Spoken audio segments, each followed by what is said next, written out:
this opportunity to convey to you what's really happening on the ground. And I prepared a position paper. I've already provided the Secretary a copy of this position paper.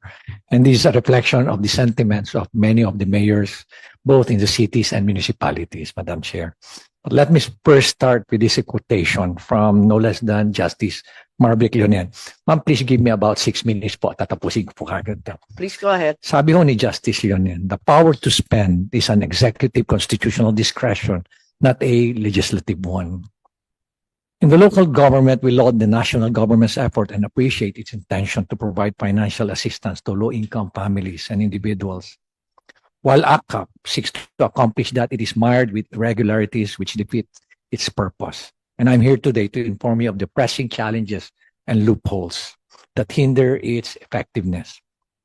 First, the current ACAP practice is plagued with many irregularities. The media already documented several cities and localities with complaints from both indigents and local functionaries regarding the unpredictable procedures in receiving ACAP. In one report, beneficiaries claimed to have received a reduced amount of ACAP. Meanwhile, many barangay captains, social workers raised concerns about angry beneficiaries who are forcing them to issue certificates of indigency to claim assistance. These are all born out of a lack of comprehensive public information and strong guidelines for disbursing ACAP.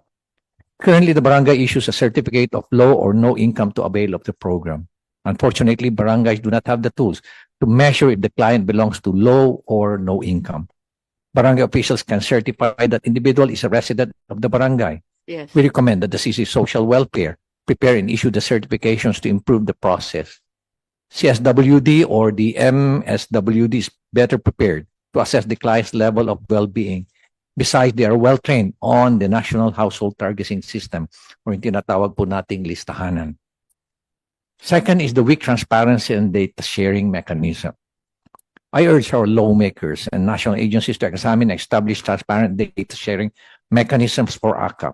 It is highly inequitable and redundant when one beneficiary can receive multiple ACAP assistance because we are blind in data and cannot cross-check in the distribution list. And according to one government official, sabi nila sa akin, it's a violation of the National Data Privacy Act if they're going to share their data with the local government unit. Another is, ang nakakalungkot po nito, nagkakaroon na po ng maraming redundancy. Dahil po wala hong data sharing agreement, ang isang beneficiary pwede hong kumuha po ng stupad, can also benefit from another, yung tinatawag nating AX, makakakuha po siya sa ACAP. Ang nakakarating po sa amin, some of the SWD personnel, ang sabi ko sa kanila, basta request ni congressman o listahan ni congressman, no question asked, silent na lang kayo. Ganun po yung nangyayari. At ang nakakalungkot, ngayon na naging mahigpit, ang lagi nilang sinasabi, ang sabi ng mga staff, ng ating mga lawmakers, yung pera ni congressman, nandoon na sa DSWD. Bibigyan na lang ho namin kayo na endorsement, dali nyo na lang doon. Huwag ko kayo mag-alala, mabibigyan po kayo. Basta ho galing ho kay Kong. There is, ACAP and similar aid programs are increasingly and frustratingly politicized. Perhaps the most glaring issue is the increasing politicization of the social amelioration program. In the local governments, we are concerned with a national politician decides to have a personal appearance during aid distribution. But we have no choice but to accommodate them. Sa mga senators po, wala ko kaming gaanong problema. Dahil ang pina-emphasize po doon is, etong pera na nanggagaling po, na binibigay sa inyo to ay galing po to sa taxes na binabayaran po. At yun po yung lagi namin ina-emphasize sa kanila. Ang nakakarungkot lang po, pag iba na po ang nagdi-distribute. Gusto nilang ipahalata na ang pera na yon ay galing sa kanilang bulsa. Ang masama po, pag nagkakaroon na ng distribution, nandun lahat yung kanilang list agad, lahat ng line-up nila na kandidato, na una muna silang magsasalita bago yung actual distribution. No? Ulitin ko, bihira po kami makakita o makarinig na ang sinasabi po sa mga beneficiaries, itong pera na to galing sa taxes na binabayaran nyo. Dapat pasalamatan ninyo yung mga katabi nyo, sabihin yung thank you for paying your taxes. Sa mga ating mga mayors, sa ating po mga governors, karamihan po sa kanila, yan po yung sinasabi. Na dapat huwag kayong magpasalamat sa amin pasalamat po kayo sa mga katabi nyo dahil binabayaran nyo ng kanilang mga taxes. Given the way the AKAP operates, we cannot help but find similarities in the design of the AKAP and the Philippine Development Assistance Fund, or yung tinatawag ko natin PDAF, which the Supreme Court struck down in 2013 due to the following: discretionary fund allocation. At yung AKAP at yung pork barrel allows officials to control public funds with broad discretion, often without strict guidelines or oversight. Similar to PDAF and AKAP, AKAP enables government officials to decide on fund distribution even after the budget has been approved, violating the separation of powers. Like PDAP, where legislators inserted specific budget allocations for their pet projects, AKAP may also involve executive officials or lawmakers influencing fund distribution for political or personal gain. Hindi ko po sinasabi na congressman lang po. Sinasabi ko rin po rito, pati ho governors, pati ho mayors. Ganyan din po nangyayari. Alternate politics. Both programs encourage a system where funds are used to benefit specific constituents. Meron pa nga ho nangyayari dyan na yung AKAP na didistribute, muntik pa hong ibigay sa media. Meron pa hong isang mayor ho na nagbigay ho sa akin ng listahan. Pati ho mga teachers nabigyan din ho. Pati mga administrators nabigyan din ho. Inefficiency in public spending, instead of being allocated based on national priorities, funds under both programs risk being distributed based on political considerations. To reiterate, I'm one with the national government in providing meaningful assistance to our society's vulnerable sectors. But the work to create a more inclusive, efficient, and responsive social protection system for all Filipinos goes hand in hand with transparency, accountability, and genuine, not parochial concern for Filipinos. Let us improve and do better because of our Filipino citizens deserves as much. Maraming salamat po, Madam President, Madam Chair. Yes, maraming salamat at maraming sinabi si Mayor Magalong. Siguro kinakailangan tanungin natin, may komento ba ang ating grupo dito, lalo na yung mga abogado? Andito si Justice Carpio. Talaga bang may violation ito sa ating konstitusyon na sinasabi dahil yun nga doon sa DAP ruling ng 2013, talagang nagkahalo-halo na yata yung executive at legislative na tanging pinagbabawal ng saligang batas. Justice Carpio, paliwanag din niyo sa amin, paano ba nag-ooperate yung hiwalaya ng iba't ibang sangay ng pamahalaan? Madam Chair, dun sa PDAF, the Supreme Court struck down the provision which in the GAA where the member of Congress, the district representative, will recommend a project. Sabi ng Supreme Court, Congress can only appropriate but cannot even recommend what project because execution of the budget is already with the executive branch. So that's why dito sa AKAP, inaamin nila na they accept the SWD's admitting that they accept recommendations from members of Congress. Well, I'm willing to concede that anybody can recommend, no? Everybody. But if lumalabas na lahat pala na approve are recommended, the recommendation came from the House, there's something wrong there already. So that's why if we can have published by DSWD the names, the amount, and those who recommended, para in a full transparency, no, so that you will not be blamed also, and you will not be pressured by the members of Congress because you will say ilalabas namin ito, hindi pwede na kayo lang pagbigyan namin. We have to spread out the beneficiaries, no. Pero Justice, inamin po ni Yusik Sulit, hindi po ba dapat bawal ang mga politiko mag-recommend tulad ng sinabi ni Mayor Benji. Well, Pagkat po, hiwalay nga yung executive Yes, at yeah. legislative. Pwedeng tumanggap ng listahan ng iba't ibang tao, ng iba't ibang departamento, pero palagay ko ang politiko hindi dapat Yeah. nagbibigay ng listahan, di po ba? Kasi ang liwaliwanag ng ating constitution nakalagay yung decision sa PDAF, ang sabi ng Supreme Court, you cannot put it in the law that the congressman will recommend. But as part of the general public, anybody should be able to recommend. That's my position. But they cannot put that there because pag sila ilagay mo dyan, talagang mauubos sa kanila na lang. No? So if anybody can, if an ordinary person can recommend, anybody can recommend. But nagkakaroon ng telltale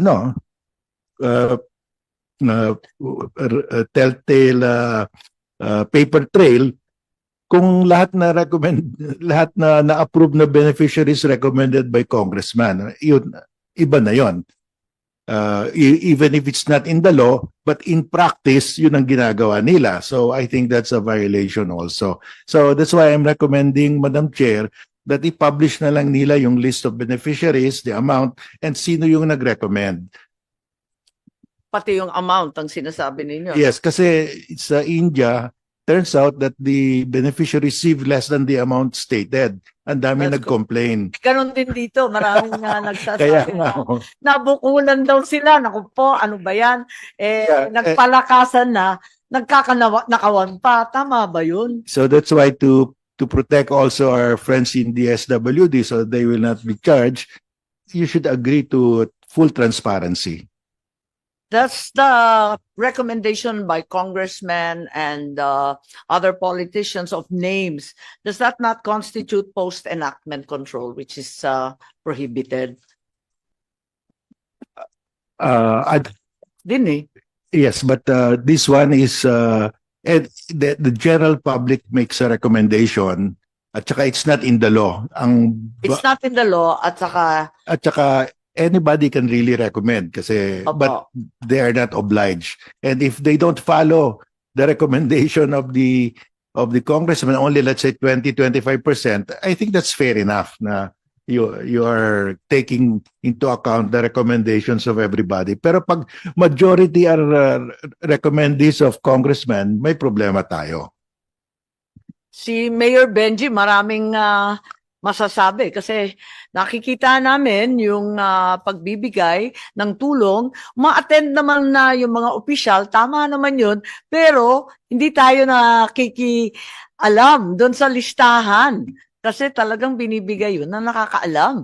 Yung ating DSWD, yung DOLE. Baka may maidagdag, baka may kwento pa si Mayor Benji dyan. Tama po kayo, Madam Chair. Ang listahan ho dapat, nag-emanate po ta City Social Welfare. Nakakaalam talaga eh. Ngayon, nagtataka ho ako doon sa reason na it is a violation of the National Privacy Act. Only to find out. Alam niyo ma'am, kami, we are all entitled to all these documents and all this information because we know for a fact that in the data sharing agreement, we have to strictly comply. No? Only to find out, ang totoo palang rason dyan is mabibisto lang ho kung sino ang mga pinagbibigyan. Ganun lang ho yun eh. Mabibisto lang talaga kung sino ang mga pinagbibigyan.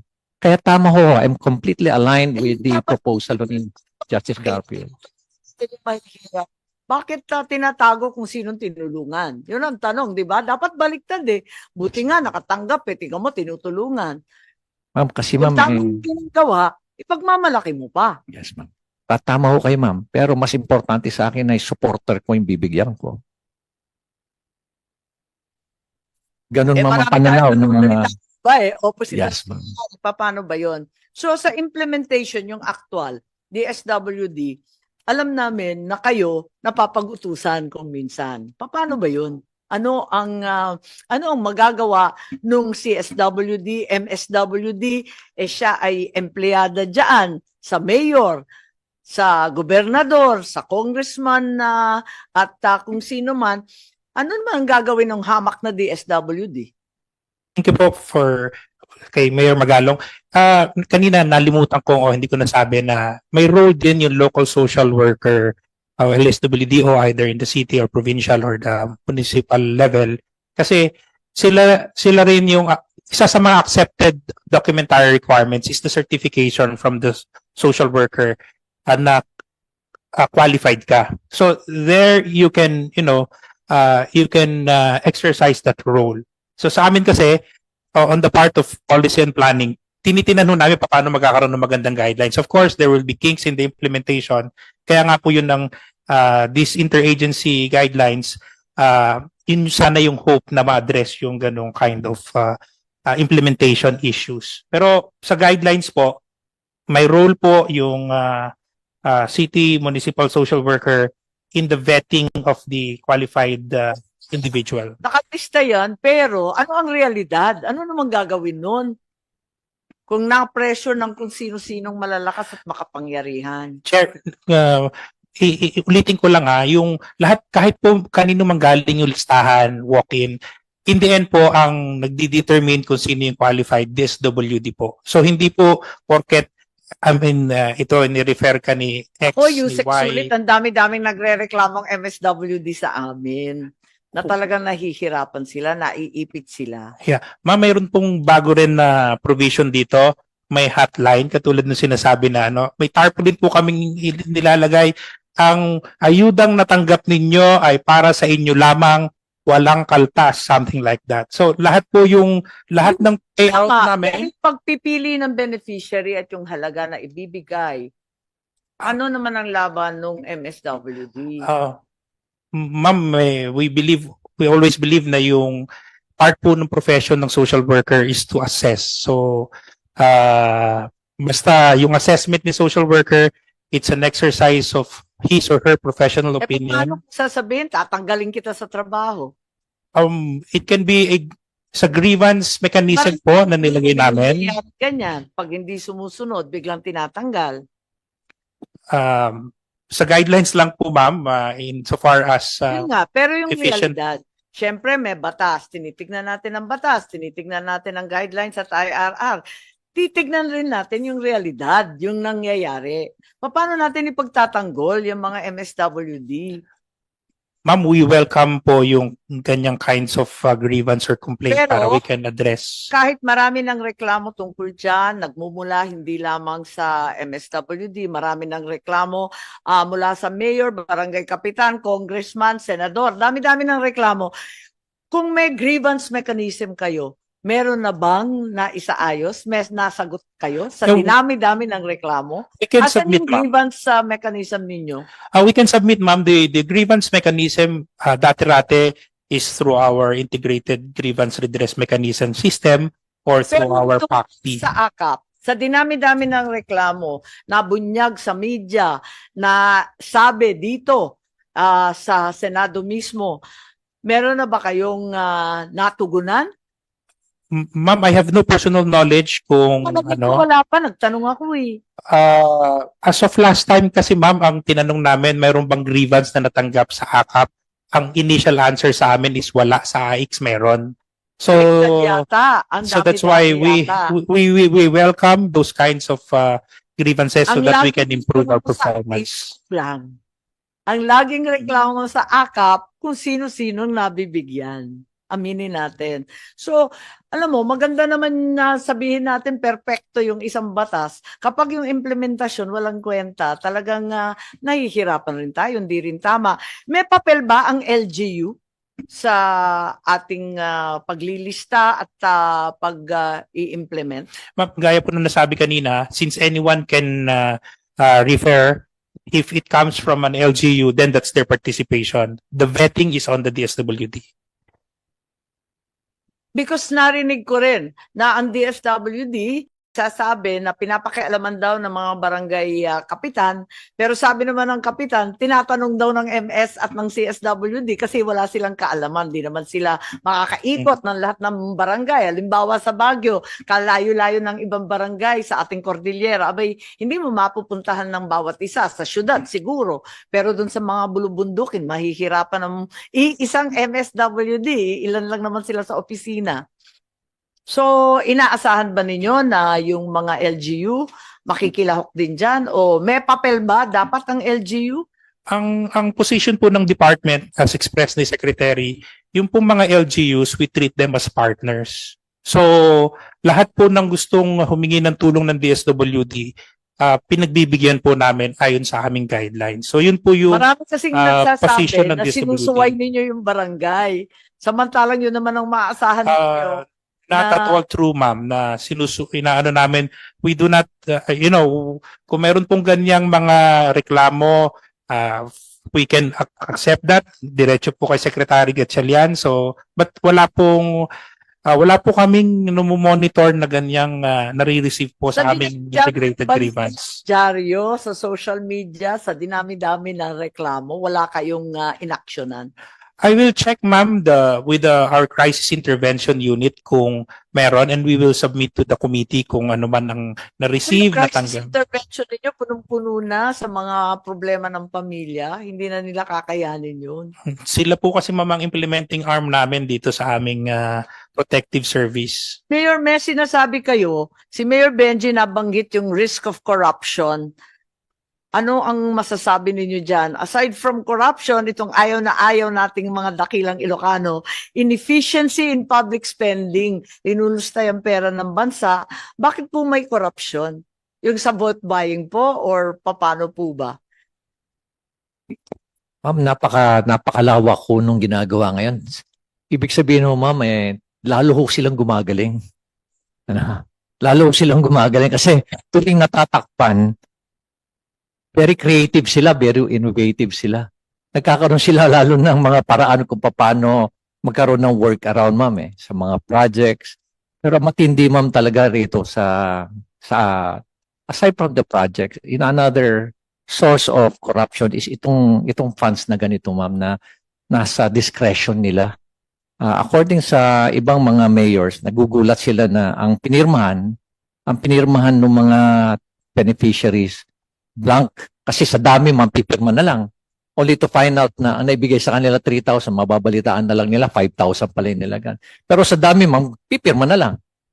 Kinuha yung 3,000, tuwa-tuwa na sila sa 3,000. O, Isa yun, ma'am, ang mga nakikita nila. pa ako, dito sa kalagitnaan ng lungsod, kukunin daw yung isang bahagi, tapos yung kalakihan, pipilitin na bumili ng bigas sa kanila. So talagang konting-konti, kakarampot na lamang ang nauuwi ng pobreng beneficiary. Kaya eto nga, nagtataka ako kay Yusek Sulit, wala raw reklamo kahit isa. Madam Chair, in fairness to DSW, probably, ma'am, ako personally, probably DSWD has one of the most efficient and most, talagang consensus ng mga workers sa field, especially sa field. In fact, ma'am, meron ako mga reklamo sa kanila na inaksyon ng kagad. For example, why is it na ang nabigyan ng form for AKAP are media people?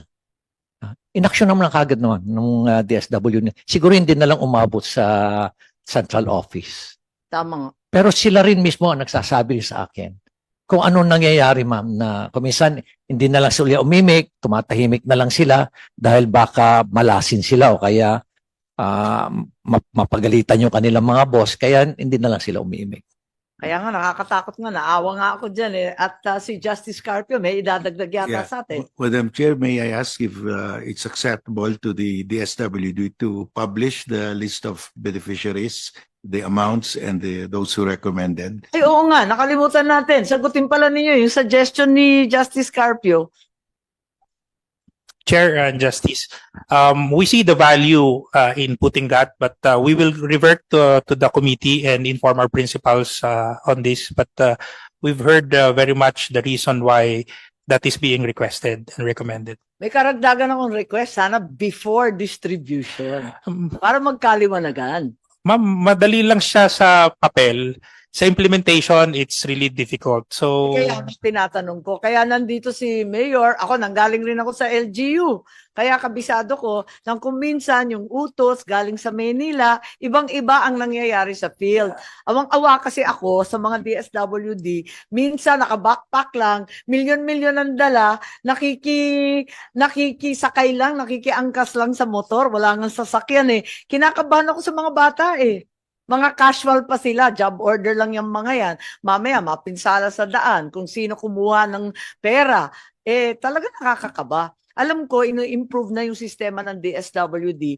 Ang sinasabi ko lamang, ang layo-layo ng nakasaad sa guidelines na may problema na, pag nakita mo pa yung implementasyon, mas lalong malabo. We will consider that, Okay Madam kayo, Chair. ire-recommend ninyo yung listahan ni Justice. We will revert to our principles, Your Honor. And kanina po nasabi rin ng COMELEC, we will also issue guidelines for DSWD as regards implementation of financial assistance during the prohibited period of the election. So maaring hindi po siya nakalagay dito because AKAP is year round. It's not only during election period, but definitely we are very responsible in complying with the COMELEC law rules and regulations. Thank you, Chair.